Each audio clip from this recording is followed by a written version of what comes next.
Swifter, welcome back. It's Professor Gallagher, and this is our first app in the series to build a to-do list app in SwiftUI.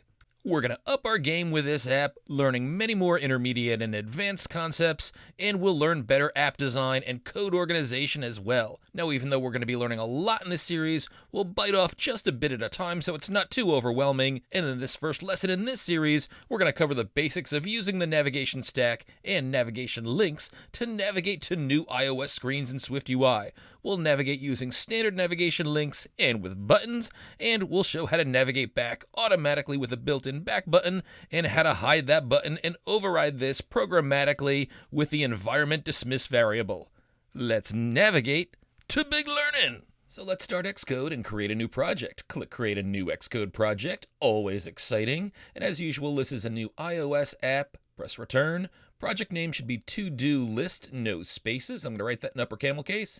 And this is, of course, a SwiftUI app. Even though we're going to be using Swift data and there is an option for that under storage, we're going to avoid that option. That just gives us a bunch of stuff that we don't need, so I'll advise you to ignore that option when using Swift data. Press Return. Make sure Create Git Repository is checked. Click Create. I'll resize my screen, hide the inspectors, and let's get to it.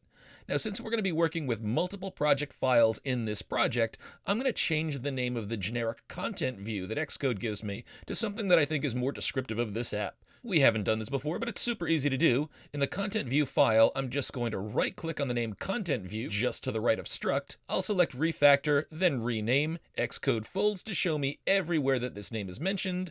Then I can type the new name. Since this is going to hold my to-do list view, my list of to-do items, I'm just going to rename this to-do list view, all one word, upper camel case. If you want, you can click to rename the comment too. Press Return, and not only did this rename things in my code files, it also renamed the file in my project navigator. Nice! And now let's create code that will navigate to a new view when clicked. Now, if you want to do this, navigate to a new screen, then we need to wrap our code that will handle navigation inside what's called a navigation stack.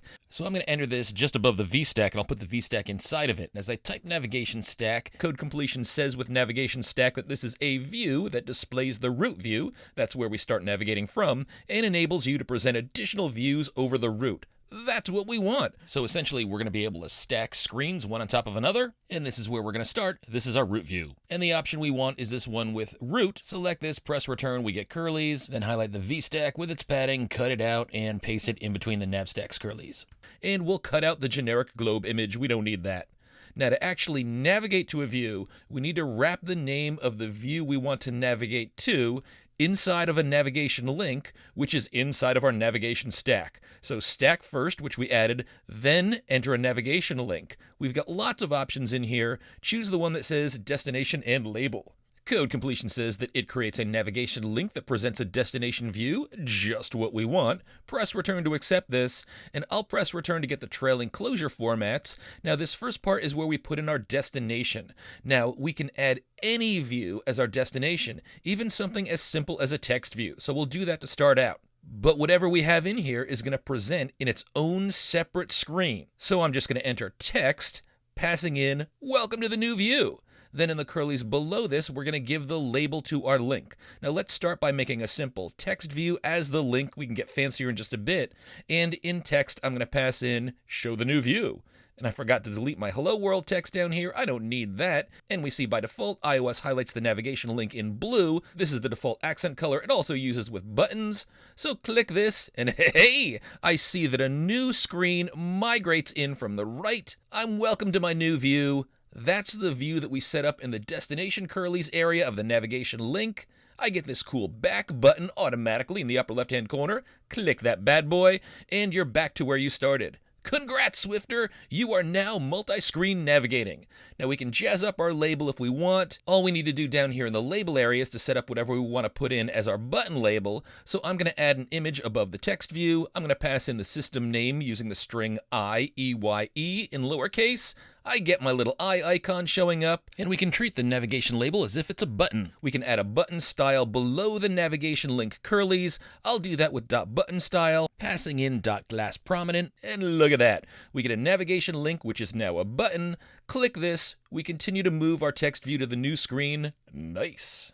Now our destination view is just this generic text view, but let's make this a richer destination view screen, and let's extract this view and put it in our own file so that we can better work with this as a separate screen. Extracting complex views into their own file is something you'll see developers do to better organize their code and make things easier to work with, and we first saw this technique in our Dungeon Dice app. So I'm going to highlight this entire text view, welcome to the new view, and Command X to cut it out. Then I'll open the Project Navigator, and to create a new SwiftUI file, I could right-click in the Navigator and select New File from Template, or I can go up here to the File menu and select New, and then New File from Template. Now, very important, since we're creating a new SwiftUI view, select SwiftUI View in the User Interface row here, then click New, and let's give it a name. We're going to call this Detail View, upper camel case. Notice in the Project Navigator, we now have a new Detail View file, and that's selected. And instead of the generic Hello World, let's highlight that and paste over the text view that we just cut out of the prior view. Now it says, Welcome to the new view.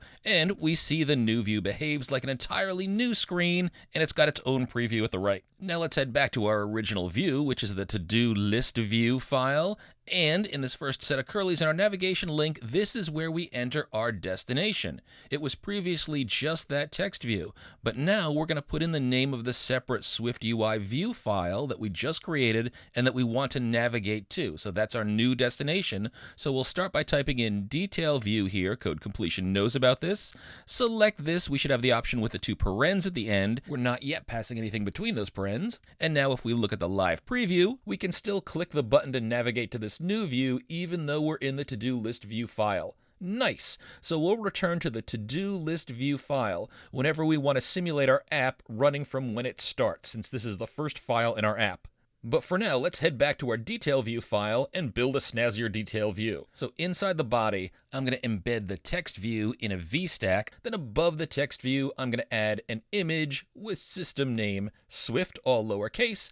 We'll make this resizable and scale to fit and set the foreground style to orange. We're very familiar with these steps from our earlier apps. I'm going to add some padding down below the VStack. I'm going to change the text in the text view to read, You are a Swifty legend. Give this a .font modifier of .large title. I'll set the .multi-line text alignment to .center, and the screen is looking sharper. We now have a VStack, an image, and a text view. So now I'm going to head back to the to-do list view file. I'm going to run the preview from here. I can see my app navigation works fine. Our snazzy new view is showing. Nice. Now, the next thing you might want to do in some of your apps is remove the back button from the upper left and simply rely on buttons to make your navigation happen. Now, this isn't what we're going to be doing in our final to-do list app, but I want to make sure that you've got this skill down before we move on. So first, let's head back to the detail view file, and all we need to do to hide the back button is add a modifier below our VStack. I'll do this just below the VStack's .padding modifier with a .navigation bar back button hidden modifier. Code Completion says this hides the navigation bar back button from the view. Yep, that's what we want. Press return. The default is to hide this so nothing passes between the parens, but if we head back to the to-do list view and check the preview from the beginning, we see there is now no back button in the detail view, which is cool, but we've got no way to navigate back. So let's add this in a custom button. So now under my text view in the detail view, I'll add spacer and a button. The option with title and action is fine. For the title, I'll just write get back. Then tab over to action and press return to get the trailing closure. But we need to do a bit of setup here. Navigating back isn't super straightforward, but the steps are the same anytime you'll need to do this when you don't have a back button. First, inside the struct, we're going to create a variable with an @environment property wrapper. So enter @environment, then right after this, no space, in between parentheses, we'll write \dismiss. All lowercase, no spaces. So this will create a way for us to dismiss our current screen. Code Completion says this is of type dismiss action, and it's an action that dismisses the current presentation. And we'll need to set this to a private var, and we'll name this dismiss, again, lowercase. Now this is admittedly a really weird variable set up in Swift. SwiftUI sets this particular variable up so it's called like a function. So down between the curlies of the button action, we'll write dismiss, same as above, lowercase, but follow this with open and close parentheses just like a function. And those are the two lines we need to write to dismiss a screen in SwiftUI. Follow these steps like a recipe anytime you need to do this.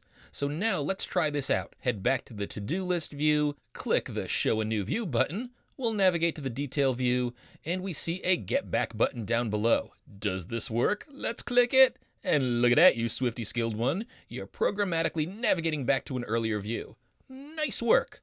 So now I'm going to head back to my detail view file, and I'll add a button style of glass prominent just to snazz it up a bit. So now that we know about navigation stacks, navigation links, and the environment dismiss variable, this is a good place for us to take a break. In our next lesson, we're going to cover lists in SwiftUI, various ways to format lists, and how to pass static data from one screen to another. Keep hacking, Swifter. I'm proud of your progress. Code on.